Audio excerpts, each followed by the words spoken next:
Hey, so I was tagged by my friend Weston in the ladies survey this year, and I know I'm a little late to the game, but I guess I'm gonna do it. Disclaimer from the get-go, I am a white cis middle-class male from America. I've had life pretty easy, and I don't presume to understand the struggles of any minorities that I'm about to talk about, but I do think that this deserves a bit of a signal boost, especially considering that my audience is made up of 75 to 80% teenage women. So I'm gonna do the best that I can, but if I happen to be uninformed, ignorant, or downright offensive on anything, please let me know in the comments because I would like to change that behavior. So on to the questions. Number 1, do you think that the internet is a harder space for women? Why? And do you think it's helpful to acknowledge that fact? It's definitely a harder space for women. Women face sexual harassment for what they post. Women's opinions are discounted. Women are just all sorts of held down in the internet community. It's amazing that I get nothing but support making a video about feminism, and like my friend Marina made a video about feminism and people said, oh, well, is your blog feminist now? Because I guess I'm gonna unsubscribe. It goes against everything that feminism is to support a man that is feminist and not a woman that is feminist. Like, how does that cognitive dissonance go in your head? Sorry, that was a bit of a side rant. But it's definitely helpful to acknowledge that. Acknowledging it is the only way that I know anything about it. In the last year, I have learned so much about feminism that I now actually consider myself a feminist, and even my coworkers and friends now know that if they do something problematic, I'm gonna call them out on it. But the only way that I found out about stuff like that is because someone told me. Number 2, what is the most helpful form of media that you have consumed about womanhood this year? Tumblr.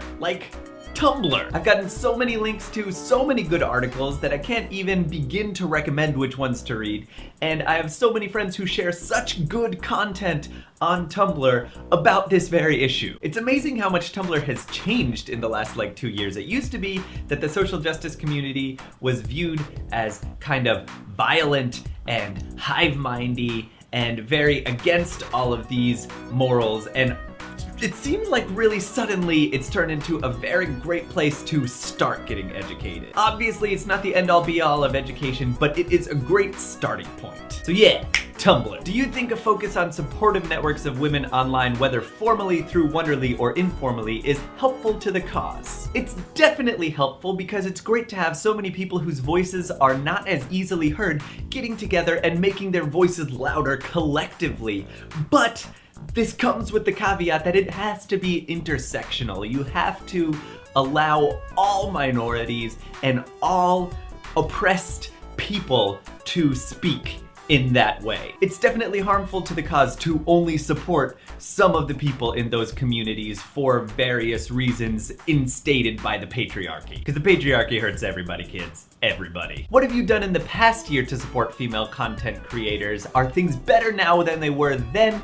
And what do you pledge to do in the future? I actually made an active choice a few months ago to try to keep my subscriptions about 50% male and 50% female because I was surprised to find out that I had about 70% male and 30% female when I thought I was watching a lot of women. I never actually went through the metrics of who is consistently uploading content, which does make a difference, but it was surprising to me that I had subscribed to that many more men than women. And I think with the recent YouTube layout changes in general, I've just made a greater effort to share content that I like. If anybody that I'm subscribed to shares their video on Tumblr, you can bet that I will reblog it if I see it. Things are definitely better for me because I understand it and can help it, but I think in general, it's amazing how deeply ingrained these problems are. So there's a lot of work to do, and I guess I pledge to keep doing the work that I'm doing, and I will participate in things like this as much as I can. It's important to help these internet women. I like me some internet women. Speaking of which,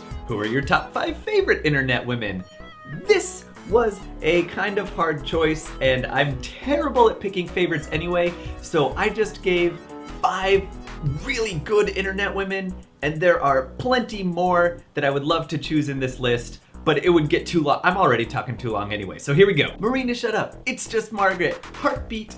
Amy Poehler is amazing, and she's on the internet. They didn't specify YouTube women, and she is on YouTube. Okay, Amy Poehler. And Ask a Slave. It's just hilarious, and it brings issues of race and the ignorance of the white patriarchal society, and I just love that series and I want them to be making videos all the time. So that's that. I'm sure I'm gonna watch this video and hope that it was more articulate, more planned, and better researched.